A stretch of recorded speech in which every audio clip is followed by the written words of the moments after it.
All right, thank you all for being here. We had a big victory just now, a victory for the victims and the survivors of trafficking. We now have the ability to go after these websites that are exploiting women and children online. We have the ability to do it through prosecutors around the country who previously were not able to pursue prosecutions. We have a few prosecutors behind me here who would love to have done it as state prosecutors but weren't able to. Now they can do that and hold these websites accountable. And then importantly, families who have had their children exploited, who have had their daughters sold online, as was the case of the women who came and testified before us at the Permanent Subcommittee of Investigations and at the Commerce Committee, will be able to get their day in court, to be able to get the justice they deserve. They say that justice cannot be seen, but injustice can be felt. They have felt injustice. And by our vote today, this legislation will now go to the President to provide them the justice that they deserve.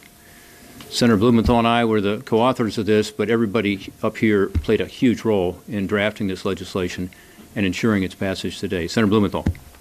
Thanks to my partner in this effort. Senator Portman has been a champion of these survivors, and today really is a victory for the survivors and their families who can come out of the shadows, go to court, make their rights real, and seek relief that will deter this kind of modern-day slavery and the enablers that make it possible. This legislation is narrowly crafted. It is very respectful of the rights of individuals to the First Amendment and Good Samaritans. But we're saying today to the survivors and to law enforcement, we're opening the courthouse doors. We're making these rights real. There ought to be an enforcement mechanism, and the survivors can go to court and deter this kind of absolute scourge. I want to say, finally, that when we started down this road, folks gave us no chance. 10 years ago, when I started this battle, they said it couldn't be done because of the entrenched and powerful interests against this kind of change in the Communications Decency Act. We have succeeded because we stayed together in a very bipartisan cooperative, and the picture of bipartisanship that you see here is an example of what we can do when we really seek results that make a difference in people's lives. And I'm very, very thankful that we had a committee chairman who strongly supported us in this effort, Senator Thune. And congratulations to all the sponsors of this, Rob Portman and Richard Blumenthal, and Senators McCaskill and Heidkamp, Sullivan, others who have been very involved in this. When the Senate Commerce Committee held a hearing on this legislation, we heard powerful testimony from a mother named Yvonne Ambrose. Yvonne's daughter, Desiree Robinson, was murdered after sex traffickers exploited her through ads posted on Backpage.com. If the owners of Backpage.com and other internet sites had done the right thing and the decent thing by cleaning up this illegal content, tragedies like what happened to Yvonne's daughter Desiree might have been avoided, and we might not have the need for this legislation. But they did do the right thing, and today we have taken an important step forward to help prevent future tragedies. As other controversies about the internet swirl, there's a lesson to heed about the importance of doing the right thing in the digital world. It shouldn't take legislation from Congress for internet companies to take appropriate efforts addressing illegal behavior that is lurking on their sites. This legislation, thanks to the efforts of the authors who crafted it, was appropriately tailored to rein in a specific and a very real harm that was happening and hadn't been adequately addressed. My ranking member on the Senate Commerce Committee, Senator Nelson, and I were pleased that our committee was able to assist in this legislative effort. But again, I want to applaud the sponsors of the legislation, Senators Portman and Blumenthal, who have been working tirelessly for years to get this to where we are today. It is a big victory for the American people. It's a big victory for parents, a big victory for young people who are out there in the world every day in a very real way being trafficked, and as was pointed out, really victims of what is modern slavery. So congratulations, and glad to see this thing get done. When Senator Portman and I began the investigation into Backpage, I'm not sure that I fully comprehended how the current law was working against victims of sex trafficking. But we understood it after that investigation was over, because we watched Backpage try to hide from accountability behind this section of the CDA, the Section 230. And it was only because we used the power of the Senate, backed up unanimously by the United States Senate, to hold them in contempt during that hearing. They refused to give us documents. They refused to testify. But because we held them accountable under the rules of the Senate and through legal action in our courts, going all the way to the United States Supreme Court, that we were able to learn the extent of their bad behavior, that they had in fact knowingly facilitated sex trafficking of children on Backpage.com. So what we want to make sure is that other prosecutors and families that have been victimized have the same tools that we had as United States senators to get the documents, to get the evidence that is necessary to hold people accountable if they knowingly facilitate.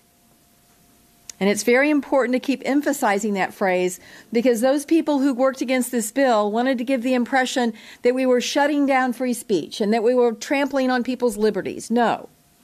There is a burden of proof here that prosecutors will have to embrace and that families will have to embrace in order to have that special spot called justice. I'm proud that we now will let and unleash the power of the first-line law enforcement in this country, which are the people who answer 911 calls and the prosecutors who file their cases. It's not the federal government, it's the state and local prosecutors that are the first line of defense in crimes like this. I'm proud to have been one of them, and I'm proud to give them this new tool, and I'm particularly proud of the bipartisan nature of this success. Heidi. Thanks. When your cause is righteous, you can do nothing other than be tenacious. There's a lot of people that helped us get here who aren't standing at this podium. And the first group, I would say, are all the wonderful advocacy groups who did the hard work of promoting, whether it was movies in the form of I Am Jane Doe, whether it was exposing the fact that we weren't going to get justice without this change. Frequently we heard you don't need this change, but we saw judge after judge in America rejecting those claims. The tenacity and the love of the parents that we saw over and over again in our committee hearings, who told the most intimate stories, who are willing to expose the greatest hurt that can be possibly imagined by a family, to seek justice not just for their children, but all the children of this country. And the complete cavalier and irresponsible attitude of the executives from Backpage.com. I will never forget that hearing. Never forget the fact that when we are confronted with sexual assault, with rape of children, we saw adults sitting in a room not having the common decency to be appalled, not having the common decency to know that they had an obligation along with the rest of us to fix this problem. We have done nothing to interfere today with the First Amendment. This body can't interfere with the First Amendment. That's a constitutional right. But we can change legislation when it's used to shield the worst kind of behavior in America. And that's what we did today. We made a change that will protect the most vulnerable children in America, and I'm damn proud of how we did it in a bipartisan way in 2 committees with great hearings, with people weighing in, with a lot of dialogue. The staff was great, coming together against obstacle after obstacle put in their way. And yes, the tech companies. Maybe they weren't all supportive, but they stood aside and let us do our job.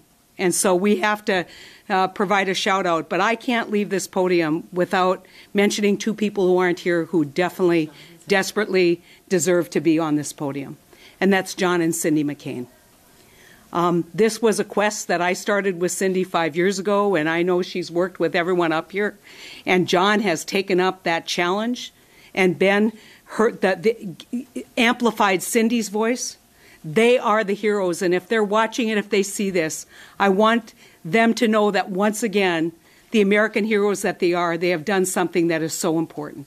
They have protected the most vulnerable of all children. And I proudly stand with my colleagues here, proudly stand with all the advocates, all the victims, and all the people who made this happen. I couldn't be prouder of a piece of legislation that I've worked on than I am of this piece of legislation. Dan. So I want to thank Senator Portman and Blumenthal and everybody here, and as Senator Heidkamp just mentioned, Senator McCain and his wife Cindy. You know, you've seen the speeches, you've seen the statistics, but the fact that this is a problem in America, I think shocks a lot of people. The fact that it's not just a problem in America, but is increasing, you know, the numbers that you've heard about, you know, increases of online trafficking going up by some estimates over 800%. It's unbelievable, and it's a huge problem in my state, in Alaska. I just want to reemphasize a couple things here. First on, you look at this bipartisan group of senators, but it's also the process that works the way it's supposed to in the Senate. You have an investigation led by two senators right here, finds out some big problems, finds out some real, essentially loopholes in the law where prosecutors were going to try and bring cases and judges saying, I'm sorry, but you can't because of federal law. And then a hearing with the chairman of the Commerce Committee, a very powerful hearing, if you were there and saw it. Wow.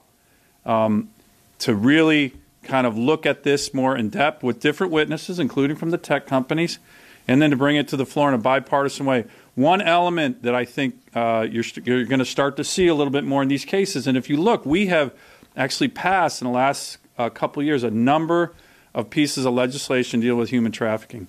But one aspect of this bill, it was the same aspect that we had in the 2015 Victims for Human Trafficking bill, is that we're starting to unleash, as Senator McCaskill said, the power of state AGs. One of the big problems with human trafficking cases is we don't have enough resources. We don't have enough money, investigators, prosecutors. What this bill does, what the bill in 2015 does, said, all right, federal law is the standard, but we're going to allow attorneys generals, DAs, frontline prosecutors to go after these individuals. This bill does that. You're seeing on this podium a lot of former AGs and prosecutors. I think it's an innovation that's an important part of this, because finally we're going to start bringing the resources to bear on these heinous crimes that unfortunately are growing in our country. So I think that's an important part of this as well. Questions? Yes. There's a lot going on for the tech industry right now with Cambridge Analytica, the Russia investigation. What do you think the successful passage of this bill kind of says about that larger picture and how maybe they lost some of their luster in Washington? I know that the chairman of the Commerce Committee really wants to answer this question. No, I think, honestly, what John Thune said earlier is exactly right. I mean, I think this does send a message, along with other messages that are being sent, including the ones you cite, that the kind of activity that occurs online is important, and that we all have a responsibility and a level of accountability, and that goes to those companies that are providing information to our constituents every day. With regard to trafficking, it's a very clear message now, which is if you're engaging in this stuff knowingly, you're going to be prosecuted, and it's going to stop it. I really believe that. I think Senator McCaskill is correct. But just in general, that there's a certain level of accountability and responsibility that comes with the power that they enjoy. But John, I'll comment, speaking for myself. You know, I've worked with this industry over the last literally 10 years. When I was State Attorney General, there was Craigslist before there was Backpage. And the common theme has been, we're different. The norms don't apply to us, either because we're startups or we're a different kind of industry. And I think the message here is the norms do apply. There is accountability.